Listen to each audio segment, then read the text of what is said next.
안녕하세요. 김쌤입니다.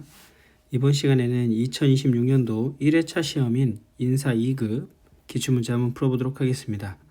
1번 ERP 기능적 특징에 대해서 물어봤습니다. 적절하지 않은 거. 주식회사 생산은 인사 데이터가 부서별로 분산되어 있어서 데이터 불일치와 중복 문제가 발생했다고 합니다. 이에 ERP 인사 모듈을 도입하여 채용, 발령, 근태, 급여, 교육, 평가 하나의 시스템에서 처리하고 부서 간의 정보를 실시간적으로 공유해서 업무 효율을 높이려고 합니다. 또한 법인까지 확대 적용하는 방안도 검토 중이다 라고 되어 있습니다. 자, 1번부터 보겠습니다. 선진 업무 프로세스를 기반으로 해서 경영혁신을 지원할 수 있다. 기능적 특징이 들어가 있는 내용이 맞고요.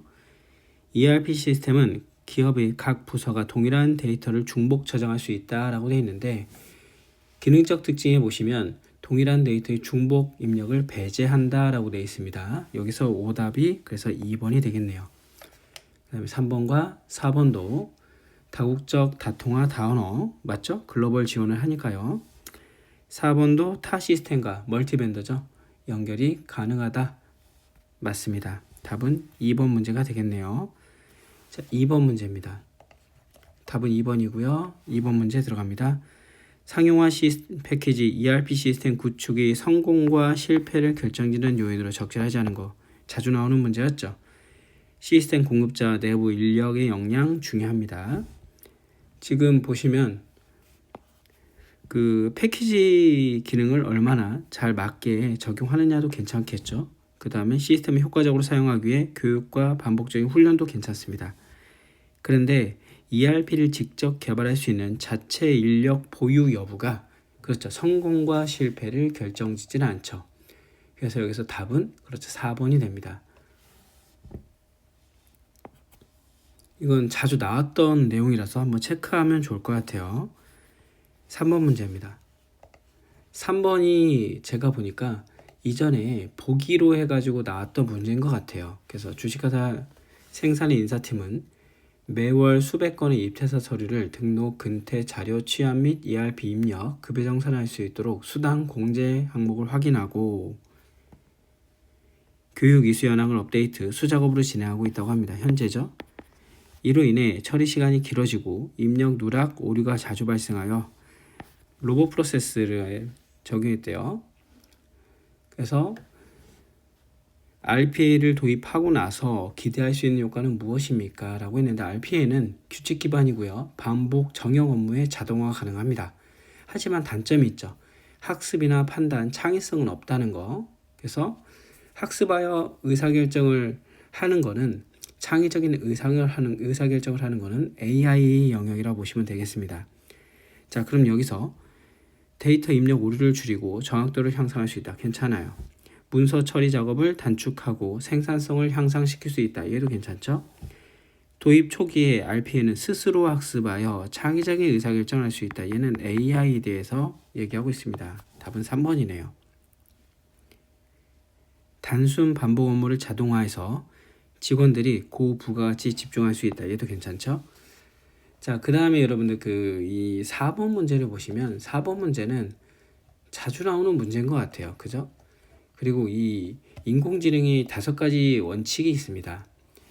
뭐 코드 1부터 코드 5까지 있는데 한번 말씀을 드리고 시작을 할까요? 그래서 2018년 9월 경제포럼에서 인공지능의 규범 5가지 5개 원칙을 발표를 했는데요. 코드 1은 인공지능은 인류의 공동이익과 이익을 위해 개발되어야 한다. 코드 2, 인공지능은 투명성과 공정성의 원칙에 따라 작동되어야 한다. 코드 3, 인공지능이 개인, 가족, 지역, 사회, 권리 또는 개인정보를 감소시켜서는 안 된다.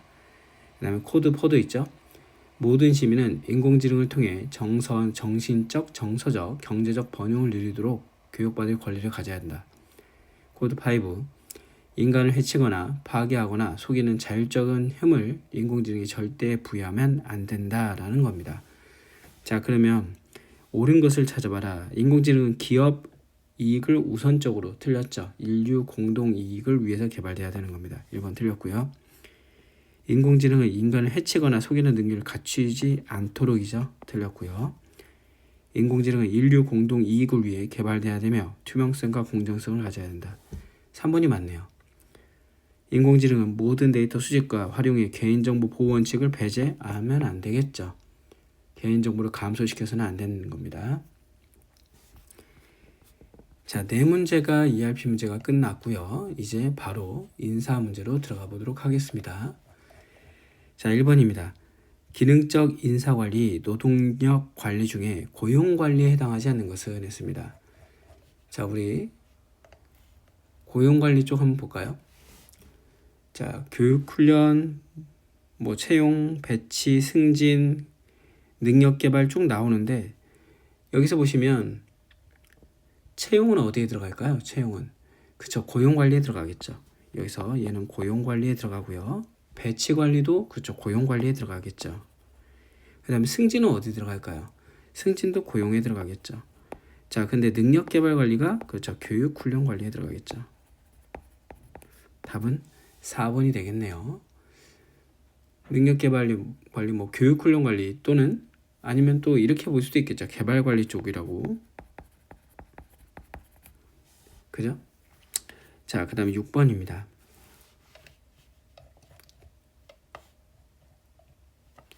6번은 주식회사 생산의 인사관리 환경 변화의 사례를 얘기하고 있습니다. 이 사례를 바탕으로 인사관리에서 외부 환경 요인에 해당하지 않는 것을 고르세요. 주식회사 생산은 최근 정부의 노동법, 그 다음에 급속한 기술의 발전, 변화하는 노동시장에 대한 대응을 하기 위해서 인사관리 방침을 수정하고 있습니다. 그러나 내부적으로 조직 문화와 사내 커뮤니케이션 방식 개선에도 힘쓰고 있습니다. 자, 기술 발전 외부 환경 맞죠? 그죠? 노동시장의 변화도 외부 환경이 맞습니다. 법률 정책의 변화가 외부의 가장 대표적인 환경이 되겠죠. 기업 내부 조직 문화는 그렇죠. 얘는 내부 문화가 되겠죠. 답은 4번이네요. 이거는 어떻게 보면은 간단하게 지금 나온 문제인 것 같습니다. 오히려 답을 주고서 문제를 풀으라 했기 때문에 크게 여러분들이 어렵지 않게 문제를 풀지 않을까 생각을 합니다. 7번 계량적 직무평가 방법만 모두 고른 것은 했습니다. A. 주식회사 생산은 20개의 직무회의를 비교해 중요도와 난이도 기준으로 전체 직무를 1위부터 20위까지 매겼다라고 했습니다. 얘는 뭐예요 지금? 그렇죠, 그냥 서열법이죠. 서열법이 되겠네요. KPC는 미리 만든 직무 등급 기준표에 따라서 직무 기준 등급표에 따라서 기술서를 보고 급여 담당 3등급, 인사기획 5등급처럼 해당 등급을 분류했다. 분류법이네요. 자, 그러면 지금 A, B는 지금 우리가 알고 있는 비계량적인 방법이네요. 그죠? 그러면 A, B를 제거하고 났더니 CD 답은 C, D가 되는데 지금 C도 한번 읽어볼까요? 생산 분류는 기술 책임, 노력 환경 등 요소별 기준 직무와 비교해 상대적 가치를 판단하고 그 결과를 임금 수준에 반영하였다. 요소 비교법이죠. 요소 비교법이 되겠고요. D는 생산 제조는 지식 문제 해결, 책임 환경 등 항목에 점수를 부여하고 총점을 산출하고 직무에 대한 임금을 결정했다. 얘는 점수법이네요. 자, 우리 계량적인 방법에는 점수법과 요소 비교법이 있었죠. 그래서 답은 4번이 됩니다. 아마 이건 여러분들 많이 보셨을 거예요. 체크 한번 해주시고요. 8번 문제 들어갑니다. 주식회사 생산의 인사팀에서 진행한 인력계획 수립 사례이다. 이 사례를 바탕으로 인력계획 과정에서 가장 먼저 고려할 사항을 고르시오. 주식회사 생산은 내년도 사업 확장에 따라 필요한 인력을 적시 확보하고자 한다. 이를 위해 경영진과 협의하여 사업 목표와 예상되는 인력 수요를 분석하고 현재 직원들의 현황과 이직률을 고려하여 인력 공급 사항도 점검했다고 합니다. 이후에 구체적인 모집 방법과 선발 절차를 설계할 과정이다 라고 되어 있는데, 자, 인력 단계의 첫 단계는 여기도 나왔죠. 제일 먼저 뭘 먼저 하는 거예요? 그렇죠. 여러분들 수요를 갖다가 예측하는 겁니다. 그리고 수요에 따른 뭘 또 확인하는 거다? 그렇죠. 공급도 확인해야 되겠죠. 여기 나와 있어요. 다 지문에. 그리고 수요에 따른 공급을 확인하고 인력의 불균형을 예측해서 이제 우리가 얼마를 갖다가 사람을 뽑을 건가 생각해야 되겠죠. 그래서 지금 여기서 보시면 인력 수요와 공급 3번이 출발점이 될 것 같아요. 출발점. 그래서 3번이 답이 되는데 선발은 실행 단계고요. 실행 단계고 배치 관리는 이후 단계가 되겠죠. 그 다음에 인력 모집의 방법은 얘도 실행 단계가 되겠네요. 그래서 수요와 공급을 예측하고 방법을 결정하고 선발을 절차를 설계한 다음에 선발하고 선발되면 배치 관리에 대한 기준 수립하고 배치하면 되겠죠. 답은 3번이다. 자, 9번입니다. 입사 후 직무 해당 직무자들에 대해서 그 직무와 시험 문제의 상관관계를 나타내는, 그러니까 지금 보시면 직무자들에 대한 직무와 시험 문제와의 상관관계를 나타내는 타당도는 무엇입니까? 라고 물어봤습니다.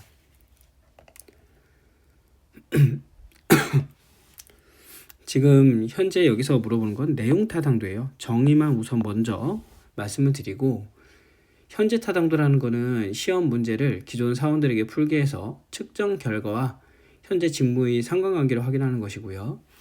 예측 타당도는 고득점으로 합격한 사람들이 직무 성과와 상관관계가 있는지를 확인하는 거고, 이해 타당도는 이론적인 틀 내에서 일관성을 파악하는 것이다 라고 보시면 되겠네요. 자, 그래서 여기서 답은 4번이 되겠습니다. 자, 10번 문제 볼까요?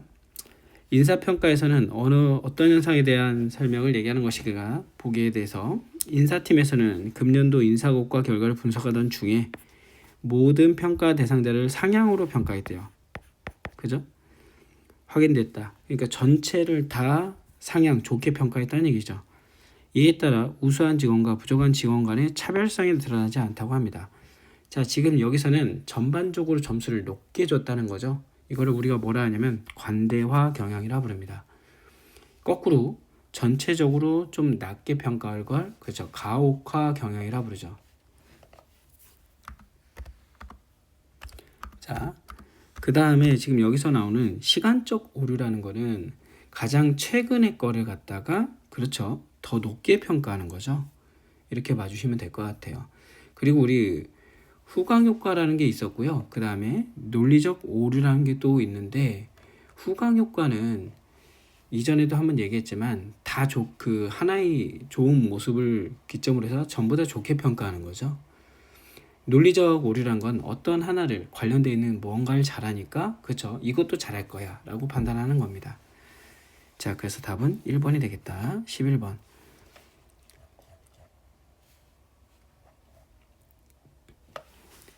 여러 기업에 대한 교육훈련 사례이다. 해당 교육 방법에 대해서 장점으로 가장 적절한 것은 A. 물류센터 신입사원이 선임과 2주간 페어를 이루어 피킹 검수, 포장, 출고를 실제 주문건으로 처리하며 선임이 옆에서 바로바로 피드백을 해줬다고 합니다. 자, 1번 A 같은 경우에는 우리가 지금 어떻게 보면은 OJT의 가장 대표적인 사례가 되겠죠. 자, 그 다음에 B는 상담 신입이 실제 콜을 받되 팀장이 모니터링하면서 응대 멘트 클레임 처리 방법을 교정해준다. 얘도 OJT에 대해서 간단하게 얘기하고 있네요.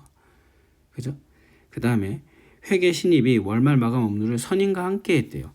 그래서 옆에서 이런 입력, 증빙, 오류 수정, 마감 업무 데이터를 학습을 같이 할 수 있었다고 합니다. 다 지금 보니까 온더잡 트레이닝에 대해서 얘기하고 있습니다. 자, 그러면 얘의 특징이 뭐죠? 장점? 그렇죠. 낮은 비용으로 시행이 가능합니다. 왜? 직무를 수행하면서 같이 옆에서 바로바로 피드백이 들어올 수 있으니까요. 자, 그런데 교육 전문가가 연수원을 활용한 건 오프 더 JT가 되겠죠. 틀렸고요. 작업과 관계없이 많은 교육생들에게 계획적인 교육 훈련 오프 더 JT가 되겠네요. 그 다음에 4번도 업무 부담에서 벗어나 오프 더 JT 특징이 되겠죠. 답은 1번이 되겠다. 한번 봐주시면 될 것 같아요. 자, 12번입니다. 보기 인사관리에 활용되는 제도로 가장 적절한 것은 주식회사 생사는 직원의 장기적인 경력 개발과 승진 후보자의 선발을 위해 종합적이고 구조화된 평가 방식을 도입했다. 이 제도는 집단 토론, 상황 모의, 역할 연기, 프리젠테이션 등 다양한 평가 방법을 통해서 직원의 잠재력, 리더십, 문제 해결 능력을 다각도로 평가한 뒤에 그 결과를 바탕으로 경력 개발 및 승진에 활용하려고 한다. 자, 여러분들 이거 뭐라 불러요, 우리가? 그렇죠. 종합 평가 센터법이라고 하는 정의입니다. 한번 읽어주시면 좋을 것 같죠? 종합평가센터 제도를 한번 정의를 말씀드리면 교과서에는 다양한 평가 방법을 통해서 직원들이 역량과 잠재력, 리더십을 다면적으로 평가하는 제도이다. 이렇게 나와 있습니다. 지금 여기서도 다양한 평가 방법을 활용을 했죠. 이런 평가 방법을 통해서 지금 승진이라든가 인재제도에서 경력 개발을 위해서 사용을 하겠다는 걸 표현을 했기 때문에 정확한 답은 종합평가센터법이 맞다라는 게 되겠습니다. 직무순환은 로테이션 돌린다는 얘기가 되겠고요. 자기신고는 본인이 자기 능력이나 경력을 신고해서 작성하겠다는 게 되겠고, 기능 목록은 능력에 대한 리스트화가 되겠죠. 13번입니다. 직무의 상대적 가치를 평가하여 임금 수준을 결정하는 임금 체계를 나왔잖아요. 직무에 대해서 가치를 체크해서 임금을 결정하는 건 직무급이라고 부르죠. 우리가.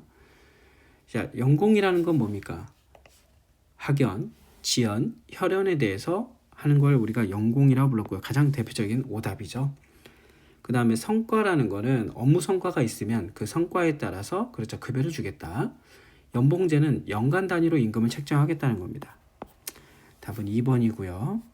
13번입니다. 14번이네요.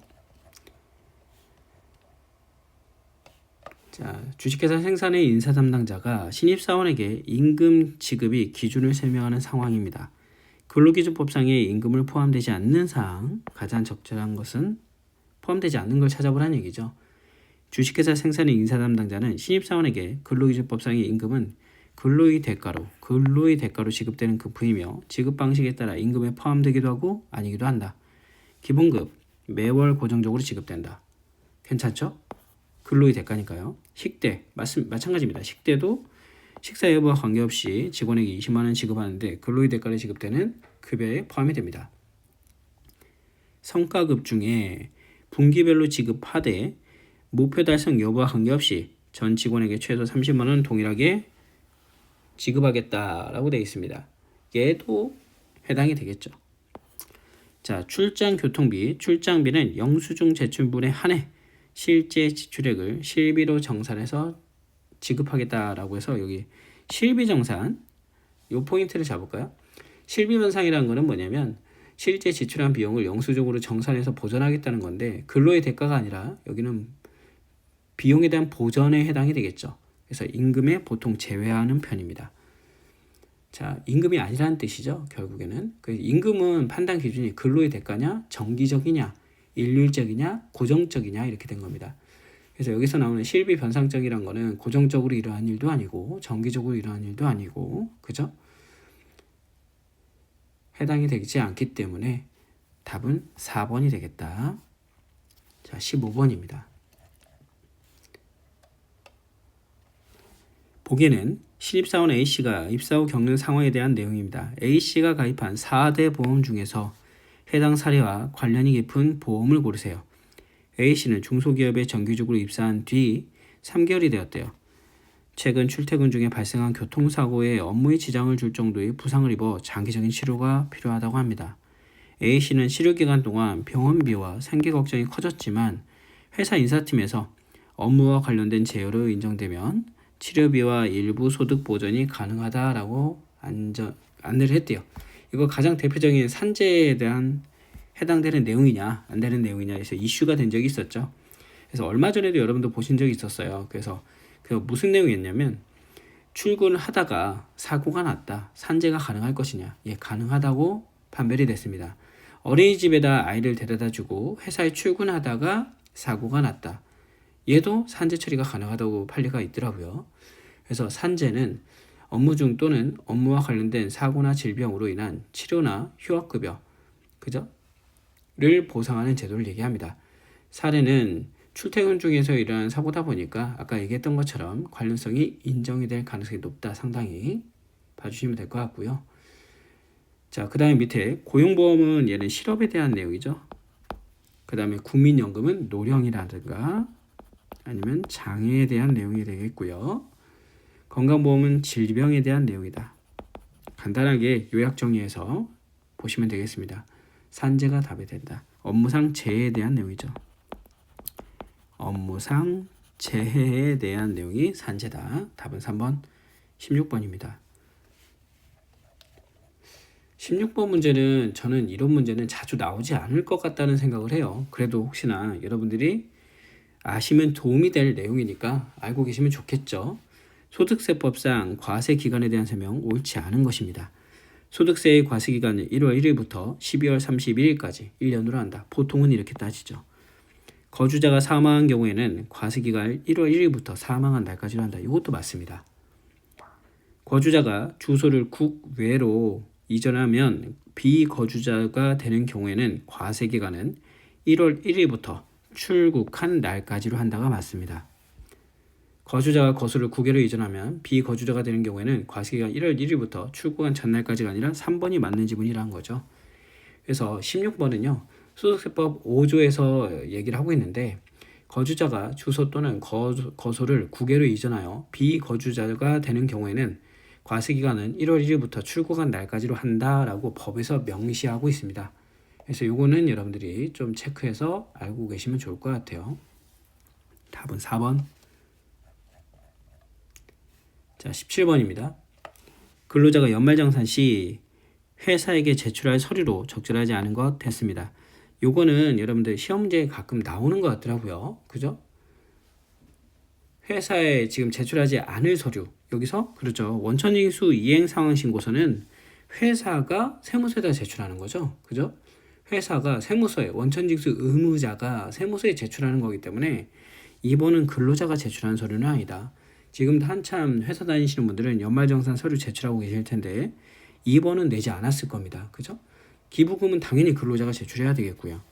의료비 지출 증명서 및 내역서도 당연히 제출해야 되겠고요. 신용카드 공제신청서도 당연히 제출하는데 홈택스에서 그죠? 연말정산 간소화 서비스가 되면서 지금 1번 중에 일부를 제외하고 3번과 4번은 다 기본적으로 세팅이 돼서 나오는 값이기 때문에 여러분들도 알고 계시면 좋을 것 같습니다. 17번의 답은 2번이고요. 자, 18번입니다. 법정 휴가에 해당하는 것은 그러니까 법으로 정한 휴가는요. 생리휴가, 그 다음에 출산휴가, 또 뭐 있죠? 연차 유급휴가. 그죠? 얘는 법정 휴가에 해당이 되겠죠. 그래서 여기서 지금 포상휴가, 경조휴가, 학예휴가는 법정이 아니라는 거죠. 법정이 아니란 건 뭐예요? 그렇죠. 약정이라는 겁니다. 약정이란 거는 회사에서 사용자와 근로자가 약속으로 정했다는 거죠. 그래서 답은 4번이 되겠네요. 자, 19번입니다. 노사 관계의 중요한 요소인 단체 협약에 대한 설명으로 적절하지 않은 것 됐습니다. 근로조건 및 기타 노사관계에 관한 규정을 규정한다. 그렇죠. 괜찮네요. 근로협약, 단체협약은 법적인 효력을 가지며 위반 시 제재를 받을 수도 있습니다. 노동조합과 사용자 또는 사용자 단체 간의 서면으로 합의된 계약을 얘기하죠. 1번, 2번, 3번은 제대로 설명하고 있네요. 4번에 보시면 단체협약의 유효기간은 법적으로 제한이 없으므로 영구적으로 설정할 수 있다라고 되어 있는데 아니죠. 단체협약의 유효기간은 노동조합 및 노동관계조정법에 의해 최장 3년으로 제한이 되고 있습니다. 그래서 유효기간이 만료되면 갱신하거나 단체협약을 새로 맺어야 되겠죠. 여기서 말한 것처럼 4번은 좀 틀렸다. 지금 3년이다, 2년이다, 나오는데 무기한이 아니란 거예요. 한마디로 말해서. 자, 그 다음에 20번. 단체 교섭과 비교한 노사협의제도에 대한 설명 옳지 않은 것은 했습니다. 법적 효력이 있는 합의이다. 자, 노사협의제도는 법적 효력이 있나요? 여러분? 노사협의제도는 협의, 건의, 권고고요. 법적 구속력이 없다는 게 노사협의제도의 특징입니다. 그래서 단체 교섭이 오히려 단체 협약을 체결하는 법적 효력이 있는 거였죠. 그래서 지금 단체 교섭과 노사협의제도를 비교했을 때 가장 큰 차이점은 그쵸, 법적 효력이 있냐 없냐예요. 그래서 여기서 옳지 않은 건 1번이네요. 1번 잘못됐다. 반대로 설명하고 있네요. 자, 당사자는 근로자 대표와 사용자이다. 맞죠? 맞습니다. 자, 그 다음에 노사 공동 이익을 증진하는 목적으로 한다. 얘도 맞죠? 공동 이익에 대한 증진 맞고요. 기업 경영, 생산성 향상 등을 목적으로 한다. 여기도 맞습니다. 자, 한번 풀어봤는데 지금 제가 인사 책을 쓰고 있는데 여러분들 인사 2급과 인사 1급에 대해서 범위가 그렇게 차이 나진 않습니다. 그죠? 많이 차이 나지 않고요. 전체적인 이론 범위는 똑같다고 보시면 돼요. 그 중에서 1급은 이론 중에서 좀 디테일하게 나오면 1급이고 그리고 주관식이 들어가면 1급이고 지금처럼 좀 듬성듬성 좀 군데군데 나오면 2급이 되겠습니다. 큰 개념으로. 근데 지금 이 문제는 법 문제도 지금 한 2문제가 나왔고 오히려 문제수가 작고 객관식만 나오면 2급인 것 같고요. 여기에 문제수가 많고 주관식이 들어가면 1급인 것 같습니다. 그러니까 난이도 차이가 그 범위 차이가 크게 이제 1급과 2급 차이가 객관식 입장에서는 많이 나지 않는다. 봐주시면 되고 물론 실기에 들어가면 소득세 부분이라든가 연말정산 부분 그 다음에 여러분들 아시는 원천징수 이행상황신고서라든가 근로소득 영수증이라든가 몇 개 차이가 나죠. 실기에서 안 나오는 게 있어요. 2급에는. 그 차이가 날 뿐이지 인사에서 크게 차이는 이론에서는 나지 않는다. 그래서 공부하실 때는 2급 보시는 분들도 1급 내용을 그대로 공부를 해주셔야 됩니다.